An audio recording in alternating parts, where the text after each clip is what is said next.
හැමදෙනාටම සුබ දවසක්. අද ඔයාලට කියලා දෙන්න යන්නේ කොහොමද කෝඩ් එකක් දාන්න කියලා Photoshop වලින්.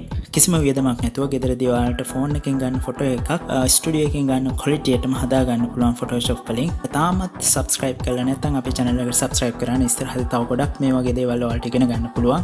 මුලින්ම ඔයාලා මේ වීඩියෝ එකත් එක්ක description එකේ තියෙන link එකට ගිහිල්ලා මෙතන තියෙන ඕනම ඒ website එකෙන් ගන්න පුළුවන් ඕනම විදිහේ කෝඩ් එකක් ඔයාලට download කරගන්න පුළුවන්. කෝඩ් එක තෝරලා right click කරලා save as දෙන්න. එතකොට ඔයාලගේ කම්පියුටර් සේව් කරගන්න පුළුවන්.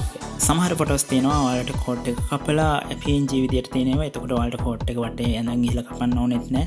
හරි. එහෙනම් ඔයාලා සේව් කරගත්ත ෆොටෝස් ඔයාලා ඕපන් කරගමු Photoshop වලින්. ඔයාලගේ මේ විදියට ඉස්සරහා කැමරා එකකින් ෆෝන් එකකින් ගත්ත ෆොටෝ එකක් තියෙනවා නේද? ඒකත් ඕපන් කරගන්න. එහෙම නැත්නම් මේ ෆොටෝ එකත් ඔයාලට download කරගන්න පුළුවන්. යට පහළ link එක තියෙනවා. ඒකට කියලා download කරගෙන මේකම edit කරන්න පුළුවන්. මුලින්ම ඔයාලට මූණ කොටස කට් කරගන්න ඕන. ඒකට අපි පාවිච්චි කරනවා lasso tool එක. lasso polygon tool එක ගොඩක් ලේසි පාවිච්චි කරන්න. එහෙනම් lasso tool එකට ගියා ඔයාලා අවශ්‍ය විදියට ගාන්ට ඇඳගෙන එන්න වටේට. මෙහෙම ඇඳගෙන යද්දි ගොඩක් zoom කරලා තියෙන නිසා ඔයාලට උඩට යද්දි ඔයාලට පුළුවන් පාවිච්චි කරන්න space bar එක තද කරගෙන mouse pointer එක. එතකොට lasso tool එකේ ඉන්න ගමන්ම ඔයාලට image එක එහෙම ගෙන යන්න පුළුවන්. zoom අඩු වැඩි කරන්නත් keyboard shortcut පාවිච්චි කරන්න. මේ වෙලාවෙදිම control එකත් ධන ලකුණත් control එකත් ඍණ ලකුණත් අඩු කරන්නත් වැඩි කරන්නත් පාවිච්චි කරන්න පුළුවන්. මේ විදිහට ඔයාලට shirt එක හරියට කැපෙන්න අවශ්‍ය නැහැ. මොකද ඒකට උඩින් අපි coat එක දාන නිසා ඒ ටික පේන්නේ නැහැ කොහොමත්. අවසානයට ගිහිල්ලා අන්තිම කොන් දෙක එකතු කරාම ඔයාලට මේ විදිහට selection එකක් ලබා ගන්න පුළුවන්. දැන් මේකට අපි feather එකක් දෙනවා. select modify feather. ඊට පස්සේ ඒකට එක වගේ අංකයක් දෙන්න. ඊට පස්සේ okay කරන්න. ඊට පස්සේ මේක අපි cut කරගන්නවා. edit cut. පස්සේ අපි ඒක ක්ලෝස් කරා. දැන් අපි අපිට අවශ්‍ය කෝඩ් එක ඕපන් කරගමු. දැන් මේකට අපි paste කරා edit paste. අපිට මේ layer එක යන්න ඕන පිටිපස්සට. ඒ කියන්නේ පුත්කලේ ඉන්න ඕන පිටිපස්සේ කෝඩ් එක ඉස්සරහින්. ඒක නිසා අපි layer palette එක එක පහළට ඇදලා දා ගන්නවා. ඊට පස්සේ අපිට දැන් ෆොටෝ එකේ size එක මදි. ඒක නිසා අපි crop tool එක පාවිච්චි කරලා ෆොටෝ එකට අවශ්‍ය විදියට ඔළුව කොටසත් ආවම එන ප්‍රමාණයට ෆොටෝ එක ඇදලා විශාල කරගන්නවා. ඊට පස්සේ enter කරන්න. එතකොට crop වෙනවා. ඊට පස්සේ අපි ඒක හරියට හදා ගන්න transformation tools වලින් tools ටික පේන්නේ නැත්නම් උඩ tool option bar එකේ ටික එක දාන්න show transformation box කියන එක. හරි. දැන් ඔයාලට අවශ්‍ය විදියට කරකවලා අඩු වැඩි කරලා හදා ගන්න පුළුවන් size එක.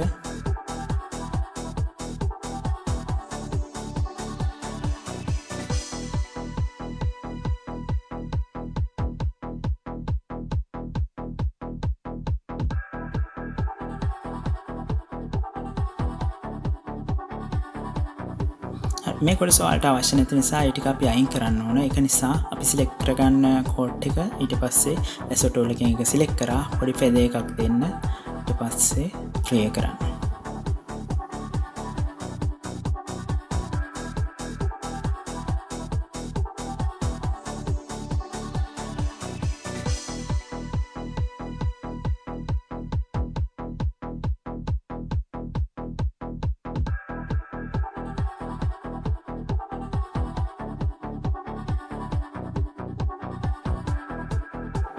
දැන් අපිට background එකක් දාන්න අවශ්‍යයි. ඒක නිසා අපි layer palette එකට ගිහිල්ලා empty layer එකක් ගන්න. ඒක හැබැයි පිටිපස්සටම දා ගන්න layer දෙකෙන්ම පිටිපස්සට. ඊට පස්සේ අපි paint bucket එක අරගෙන අපි නිකන් click කරන්න photo එක උඩ. දැන් ඒක කළු පාටින් පෙරෙනවා. අපි ඒක right click කරා layer palette එකේ blending option වලට ගියා. ඒකේ තියෙනවා gradient කියලා එකක්. ඒකට tick එක දාලා gradient කියන එක click කරන්න. ඊට පස්සේ අපිට මෙතනදී color එක තෝරා ගන්න පුළුවන්.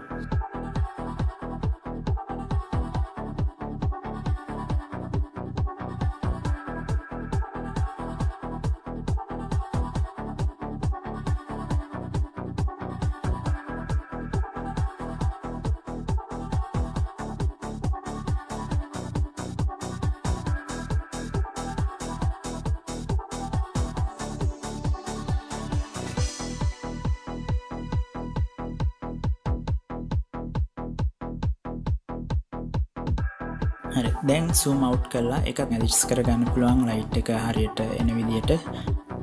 සිලෙක්ට් කරගත්තේ ඔයාලට ලේයර් එකට ලේයර් පැලට් එකට යන්න අවශ්‍ය නැහැ හැම විටම. ඔයාලට පුළුවන් රයිට් ක්ලික් කරලා පින්තූරය උඩම ලේයර් එක සිලෙක්ට් කරගන්න. ඊට පස්සේ අපි දෙකේම කලර් බැලන්ස් හදා ගන්න අවශ්‍යයි, ලයිට් බැලන්ස් හදා ගන්න අවශ්‍යයි. ඒ ටිකට image adjustment menu එකේ brightness, contrast and levels ඔය දෙකට ගිහිල්ලා අපිට හදා ගන්න පුළුවන්.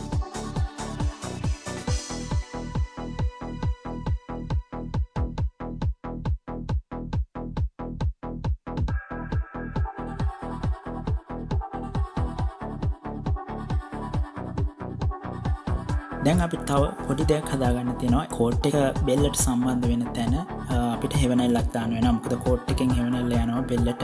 ඉතින් ඒක හදන්න නම් ඔයාලට සිලෙක්ට් කරන්න වෙනවා මේ විදියට සිලෙක්ෂන් එකක්. බෙල්ලේ සෙවණැල්ල යනවා කියලා හිතන ප්‍රදේශය. ඒ ටික සිලෙක්ට් කරගන්න. ඒකට ෆෙදර් එකක් දෙන්න සාමාන්‍යයෙන් 8ක් වගේ. ඔයාලා සිලෙක්ට් කරන්න ඕනේ. එතකොට අනිවාර්යයෙන්ම අර පුච්චලේ ඉන්න එක බෙල්ල තියෙන එක මිසක් කෝට් එක නෙවෙයි. ඊට පස්සේ ඒක අපි පොඩ්ඩක් අඳුරු කරන්න අවශ්‍යයි.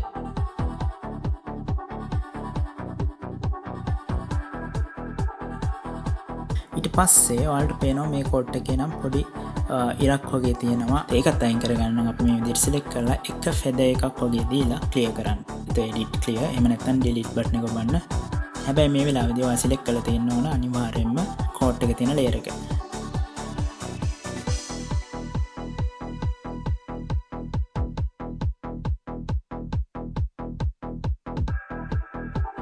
දැන් ඒ ටික කරාට පස්සේ ඔයාලට පේනවා පොඩ්ඩක් බෙල්ල මැච් වෙන්නේ නැහැ කියලා. කෝට් එකේ ඒකට සජෙස්ට් කරගන්න පුළුවන්. එහෙනම් කෝට් එක සිලෙක්ට් කරලා යන්න ඉෆෙක්ට් වල ලික්විෆයි වලට. මේකෙදී අපිට ඕන දෙයක් එහෙම අදින්න පුළුවන් ලික්විඩ් එකක් විදියට. ඒ කියන්නේ දියරයක් විදියට. අපි උඩ සිලෙක්ට් කරා ඊට පස්සේ ටූල් එකේ සයිස් එක හදාගන්න පුළුවන්. බ්‍රෂ් සයිස් කියලා තියෙනවා. සයිස් එක ඔයාලට අවශ්‍ය ගන්නට හදාගෙන අදින්න අවශ්‍ය ප්‍රමාණයට ඒ ඇති. ඔක්කොම අවසන් වුණාට පස්සේ ඔයාලට කරන්න තියෙන්නේ දැන් මේ ෆොටෝ එක ඔයාලට print කරන්න අවශ්‍ය size එකට size කරගන්නයි තියෙන්නේ. දැන් අපි හදලා ඉවරයි ඔක්කොම ෆොටෝ එක. අපිට මේක සම්පූර්ණ එකක් කරගන්න වෙනවා. ඒකට යනවා අපි layers, merge layers.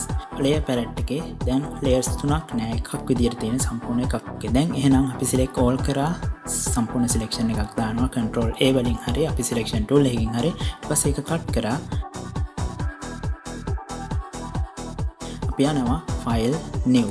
දැන් අපි අලුත් image එකක් ගන්න යන්නේ. මෙතෙන්දී ඔයාලා තෝරන්න අපිට අවශ්‍ය ෆොටෝ එකේ size එක. ඔයාලා print කරන්න යන්නේ මේක අඟල් 3.2 හෝ 4.3 ඊට පස්සේ resolution එක අනිවාර්යයෙන්ම 300 කරන්න. printing resolution එක 300 නිසා. දැන් අපි ඉස්සෙල්ලා copy කරගත්ත එක මෙතෙන්ට paste කරන්න පුළුවන්. control V එහෙම නැත්නම් edit paste. හරි. දැන් ඔයාලට පේනවා ඊට පස්සේ move tool එක අරගෙන අපිට මේක resize කරගන්න පුළුවන්. size එක අපිට අවශ්‍ය විදිහට හදා ගන්න පුළුවන්.